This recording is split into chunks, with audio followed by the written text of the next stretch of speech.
Hello,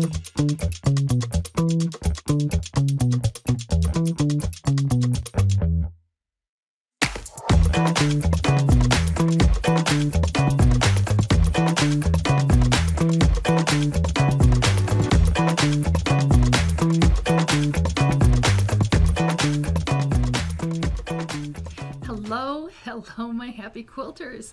Here we are at block number 4 already.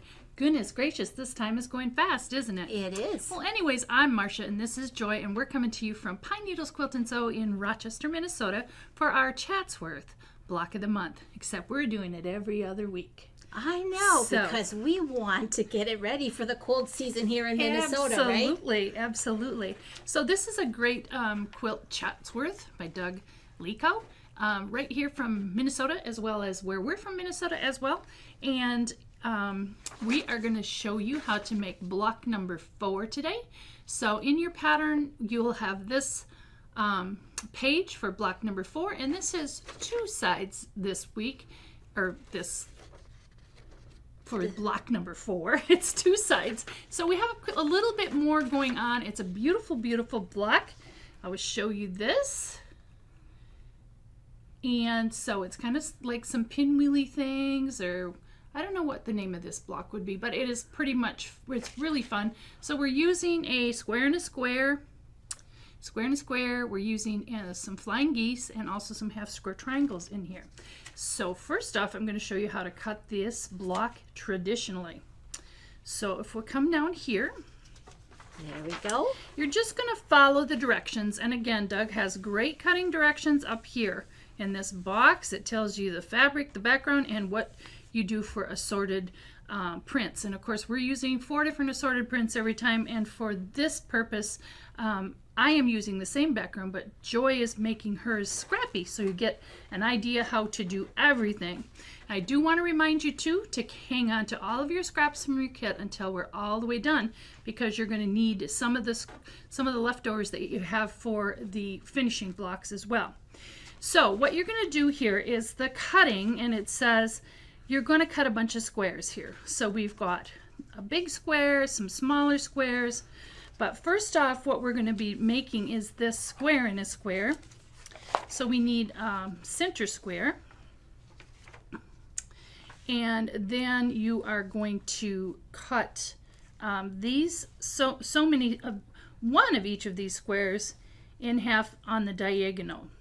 Now this isn't the particular square because I used you're going to have an extra set of these left over, but you're going to cut the size of square and you're going to cut it in half on the diagonal for these 4 pieces. And we're going to put that together to make the square in the square. Now Joy is going to show you the sewing procedure to do this really precisely later on. And also you're going to have this big square. And so for this big square, this is going to be your flying geese, the geese here. These in quilters terms we call this the goose, and these are the skies.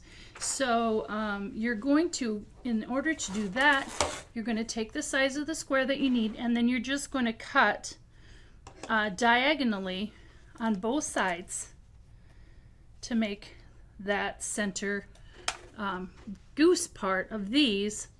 And then for the half square triangles, and then it's going to tell you're going to do the same for these. For these, you're going to cut a certain size, and you're going to cut it in half on the diagonal to put these together. Joy will show you the sewing techniques. And then for the half square triangles, we're going to put a background square right sides together with one of your print squares, just like this.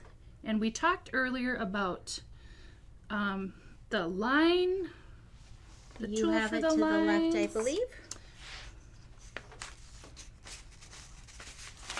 Well, anyways, we talked about it last time. Also, for these, you can also use a simple folded corner ruler as well, and Joy will demonstrate that later. So, okay. But then you're going to fold those back, and of course, when you're doing traditional piecing like this, when you get done for these half square triangles, they need to be trimmed down.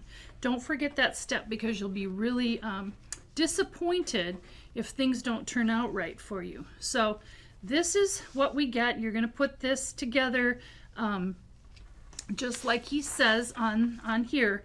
So you're going to be making a partial seam on one of these, and follow his directions to do that because it works out really, really well. So the next thing I'm going to show you is how to cut this using a jelly roll and specialty rulers. So again, I have 2.5 inch strips here, and then also you need some yardage because where's my little square? I think you. Here he is hiding. You'll also need to cut the square for the center of this as well. So once again, real quickly, I'm going to show you how to use the two kinds of rulers here. So now this one is a new one that we're going to be using, and this is the 1/4 square ruler that we're going to be using to cut the flying geese here. So they're all white, and so we're going to need to make 2 cuts on this jelly roll because we have 2 pieces here. This is the jelly roll. I just leave it folded as it comes off the roll. And then we know we have a salvage here, so all I'm going to do is scooch over a little bit so we avoid getting that into our block. And again, you're just going to line up, for this ruler, you're just going to line up the 2.5 inch line on the bottom. Make sure this little guy is at the top, and that's a cut off, and that's kind of an important thing later on. And then we're just going to cut and cut. And then you have 2 here, we need 4, so you're simply going to turn your ruler over so we have absolutely no waste when we do it this way. And you're going to cut this one as well. So we have the 4 flying geese that we need of our background fabrics, and this is leftover piece. If you scooch it over a little bit more, you could repurpose this for a 1/2 square triangle as well. And then when we go to cutting our sky part of these, again, I use these just as they come off the thing, and I do 2 at a time. And in here you can see that we're going to need just 1. We need 1 flying goose, and then we need 1 of these 1/2 square triangle, but we need 3 of these pieces here. So 1/2 square triangle, once again, we start with this, whoops, so we can read it. And then if I don't have these totally lined up perfectly, this is just for demonstration purposes anyways, but you'll start up here with this little blunt edge. So you have 1 pointed and 1 blunt. The blunt goes up at the top, and you simply cut. And we're going to cut 2 of these. So this is enough for my 1 flying goose, but I only need 1 more. Actually, you need 4. It's the same size. Oh, that's right. So you need all 4 this I time. do need all 4. Thank you, Joy. You're welcome. You need 1 for the 1/2 square, but you need 1 for the on point triangles. So we cut it this way, and then we're going to turn it over and cut it so that this pointed end is down, and we have our 2.5 inch line up here. Thank you for that. You're welcome. You would have gotten so there. at the same time, I would have needed also here 2 1/2 square triangles from this one as well, so I have enough for everything.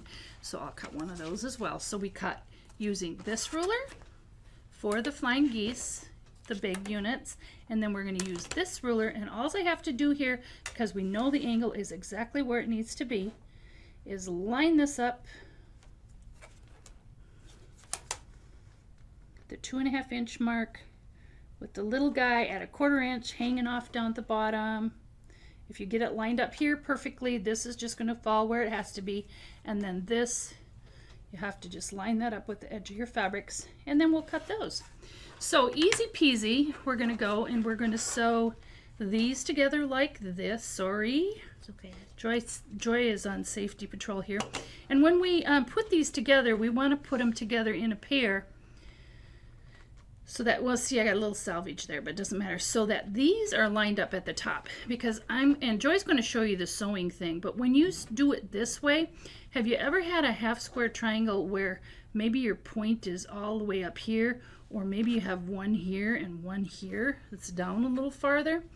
Joy's going to give you the tips to sew these together so you don't end up with that. And then of course we would have the 2 sets of half square triangles to go here. And then once again, the sewing construction, Joy is going to show you how to do that. So that's how to cut them out with a jelly roll. All right. May I borrow those 2 rulers just a minute? Yes, absolutely. So in case you out there did not notice, we have the 1/4 square and the 1/2 square. I know she talked about it, but what is really cool, did you notice it's the same size strip for both rulers? And when we cut traditionally, whenever we do the 1/4 squares, you always need this huge piece of fabric because you have to cut it across the diagonal twice. And then you have a smaller square that you always cut in half. But with these specialty rulers, it's really efficient use of your fabric because you just cut the same size strip to make both pieces. Right. That's the part I love and about the squares, those rulers. if there's any squares in there too, it's all going to be the same size with these particular rulers. And then of course don't forget to show them also they can use the simply folded half. Yes. To make. May I borrow 2 of your squares? You may So borrow. again, this triangle is anytime your pattern says to take a square and draw a line and sew on either side or down the middle. Simple folded corner ruler is your rescue item. I'm just gonna. Oh, we cut tossed some. them on the floor. I Didn't did we? toss them on the floor. Well, so- you know what? I have 2 squares. Do here. you? I do. I think I do. Well, it's not going to take me long to cut these. Here, I've got them right here. Do you? Okay. I got 2 right here. All right. All right, so when you have 2 squares, and mine happen to be green, but that's no big deal. Remember at the beginning she talked about drawing the line and then sewing the seam. Anytime you have to draw a line, your pencil thickness can vary, as can your pen. But with this ruler, everything is accurate. So I'm going to go close up here. So I've got my squares on top of each other. And again, anytime you have your square, what you're looking for is that the spine and the base of your square, they should match the measurement that's here. So I don't happen to have my, I guess it's probably 2.5 is what my square is. But it should line up on a 2.5 this way and a 2.5 that way. The diagonal should go right across from point to point.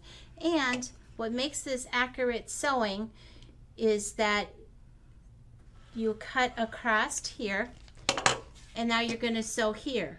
But the other version we have sometimes, the other version is sometimes they want you to sew a 1/4 inch on either side, in which case I do the same method, but I will shift my ruler and just cut my square in half like Marcia did, and then you can sew a 1/4 inch because your blade is always going to be finer than your pencil mark, and that will make for more accurate piecing in the end. Okay, so that is just a little bit about that. AccuQuilt. Okay, AccuQuilt, I talked about this in block 1, but you buy them in sets, and every set has the same 8 shapes in the basic cube function. These 8 shapes cut 90% of your blocks out there, and because Doug has created this pattern for you and the measurements are there, I translated it to AccuQuilt. The size block I'm using, I'm going to keep a secret, but it's easy to discover if you actually look at what he has you cutting to begin with. And all of those blocks are mix and match. Just because you have one size block doesn't mean they can't make like different sizes. You know, I think they have 4, 6, 8, 9. Oh yeah, 9. And 10 and 12 inch blocks. They can be intermixed. So just because you have ones, because we have to have them all. We have to have them all. Because you can mix those into different blocks, and there's more information on that out there. Right, So and that's part of what we do here. Right. But for this block, you need 3 dies from your set. You need block number 4, 5, and 6. And 4 and 5 are often used because they represent the half square triangle and the 1/4 square triangle. They always make your goose shape, and that is nice. So number 6 is my on point square that is going in the middle of my block. And I have talked in the last 3 about making sure that you cut parallel to your selvage. Pay attention to where your stripe is, because you want the piece that's parallel to your selvage to lie here. And you don't want to just put your fabric on square like this, because that's not how the die is created. You want your fabric to lay at the same angle as your block and then shift it just a little bit so that you have a 1/4 inch seam. You'll get the most accurate cut if you allow that allowance. Do I cheat sometimes? Absolutely, but that's how it is. So here I've got my on point square here, and when we sew this piece, we have 4 different triangles, and the first time we put it on, your triangle, that's kind of busy right there, isn't it? Let me move some pieces away. When we set up, it will say in the instructions that you should make sure that the center piece is centered on your triangle. So I laid my first piece on, and when I do that, a little bit of the ear of my block is going to stick out on either side. I simply finger pressed that open, and then I did my second piece. But what's very clever is when the second piece is on here, when you add your 3rd and 4th pieces, and maybe we should go down here so we can see a little closer. When we add our 3rd and 4th pieces here, because the dog ears are cut off in our sewing, you'll notice that the angle matches perfectly here and here, and you know that you have a nice lineup. Leave those little ears at the top, because again, when you lay this next piece on top, it's going to help with our alignment, and that will make a nice center square here for you. Now while we're down here, let's talk about the flying geese. I love flying geese. They are my favorite. Flying geese have a goose body, usually from a 1/4 square triangle.